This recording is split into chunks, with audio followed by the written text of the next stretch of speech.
So should namaz be banned in public spaces? Should it be just looked from the prism of civic order, or the recent one that we have seen of communal fervor? Well, on May 4th in Gurgaon, there were about 4 places where certain right-wing groups completely came and namaz was being read and disrupted the namaz which was being read in what was categorically public spaces. Now, it's a debate which goes back decades ago, through the 60s.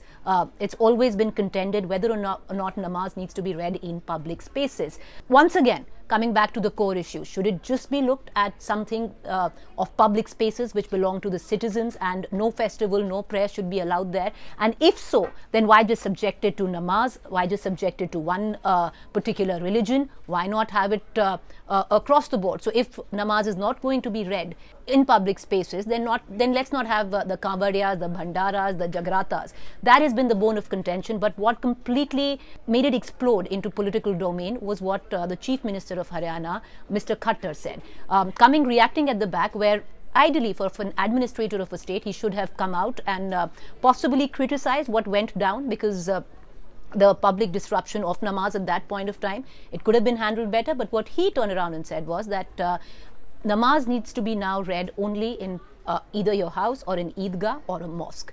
Right after that, various parties, right-wing parties, also jumped in. You had a Shiv Sena leader who came in and said that by practicing namaz in public spaces, Muslims are coming out to assert authority, which again led to a communal fervor, gave it communal color. Then you had somebody like an Anil Vij, who's known to make statements which are preposterous, who came and said that possibly the reason why it's done is because certain members of the community want to encroach on public territory.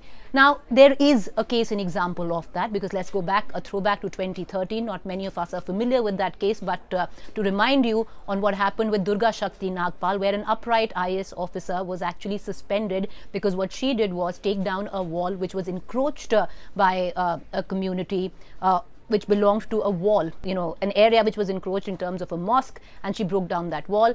Something which was just an issue of encroachment but went into something which became communal and political. Akhilesh Yadav at that point of time suspended her. But having said that, let's come down to the core issue. One reason why again it's become extremely communal is because Mr. Khattar, the Chief Minister of Haryana, is known to make bigoted statements. He's the one who went ahead and said that if Muslims have to, Muslims can live in India, but they need to give up beef. He's the same one who wanted priests in various colleges and educational institutes in Haryana to actually learn to be Hindu priests. So he's got a pattern to make these communally charged statements, and that is one of the main reasons why it's become so communal. But coming back to the core issue, if public spaces are sacrosanct, then public spaces need to be religion neutral. If you're going to ban namaz in public spaces, then you also have to apply the same benchmarks to other religions as well.